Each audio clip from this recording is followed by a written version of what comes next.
Guys, it's Daryl, and it's Wednesday still, and I'm starting my workout here at home. There's still a lot of ice out there, and instead of risking possibly getting in an accident this morning, I decided not to go to the gym and work out at home this morning. I've been doing a lot of videos on Trump and all that, and I want to stick to my one of my main things is recovery and helping other people, talking with other people in recovery from drugs and alcohol. So I was thinking about what I could talk about today.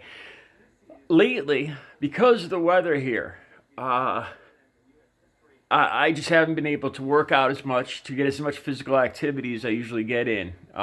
Just ice, snow, freezing rain here. And last couple of days, I start feeling isolated. And it makes me want to isolate myself more. Like I get antisocial. I just want to stay in and read and work on my art and do my art deals over the internet and stuff, and not interact with people. And something else went through my mind too as I was talking to my girlfriend. I realized I've been taking more Excedrin than usual for aches and pains, and I use it too because it's got caffeine in it and it gives me a boost. And I noticed I was starting to kind of lie or not be honest with other people as how many of them I was taking. I mean, I'm not taking enough to OD or anything like that, but anytime, like I said, I pride myself on being honest. And whenever I catch myself not being completely 100% truthful, I need to call myself out on it. Why? That means I'm doing something that I'm not proud of. That means I'm doing something that I'm ashamed of. That's the bottom line. There was one other thing too lately. Um, like I told you guys, I quit cigarettes and I quit vaping, right? And I would go to a gas station up the street to get my gas. And as I was waiting, I happened to notice they have these small, the Juul vapes, which I never really used before, and I asked the guy behind the counter how much they cost. And I was seriously considering buying one. But I was like, well, there's no way I could tell, my family or people around me that I'm using one of these. I mean, I quit because they were concerned about my health. Quit for my own health, but I'd have to hide it. So I started, thinking about, well, I could just keep it in my car for emergencies or when I wake up in the morning for a little nicotine. And I caught myself, and even though this is just, I start thinking about it, and these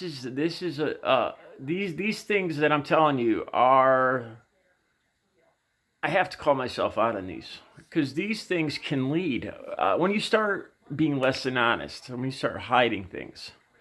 I realized right away that this is an issue. Uh, it's little things like this that will lead to relapse.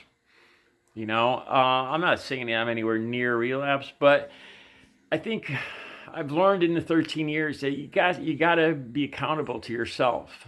There's going to be times when you're the only one that knows what you do. And it's great having NA and other people to help you in church and all that. But there's times when you have to police yourself.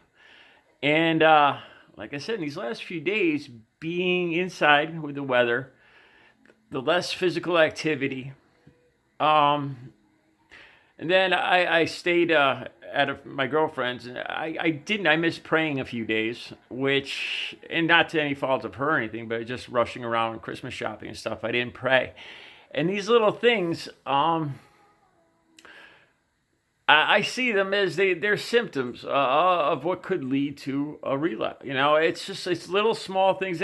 This is why I've been successful, I think, for 13 years, is because you need to spot. It's very important that you're honest with yourself and you spot things like this.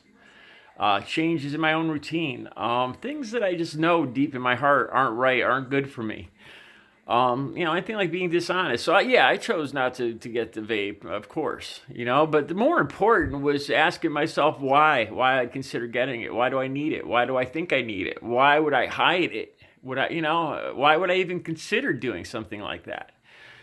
And a lot of it too has to do, I see Wes Watson talk about routine, doing the same thing, and there's a lot of truth in that. especially for people in recovery, you need to keep a routine. The praying, the hard physical activity at the same time, getting up early, keeping myself on a regimen, being truthful with myself, first of all. And these are very important things. I belong to a lot of Facebook groups that deal with addiction, and every day I see people. Every day I'll see a dozen posts that say, "Oh, I relapsed. I hate myself. I feel like fucking shit. I relapsed after a month. I relapsed after 10 years. I relapsed after 5 days." I mean, it happens a lot. As you guys know, recovery isn't easy, and the failure rate is extremely high. Like 90, 95%. And these things I'm telling you have worked for me. Being honest, watching your routine, good hard physical activity, praying, um, telling yourself that you need something, be it nicotine, be it just caffeine, little stuff like that. You got to ask yourself why. Why do I think I need this? And especially if you're hiding it or keeping it just to yourself. That's a bad sign, man. That's something you need to confront yourself about. So I'm happy to say I'm back on track. I keep myself in line. So that's it. That's all I wanted to say today. Keep yourself clean and sober. Have a good day.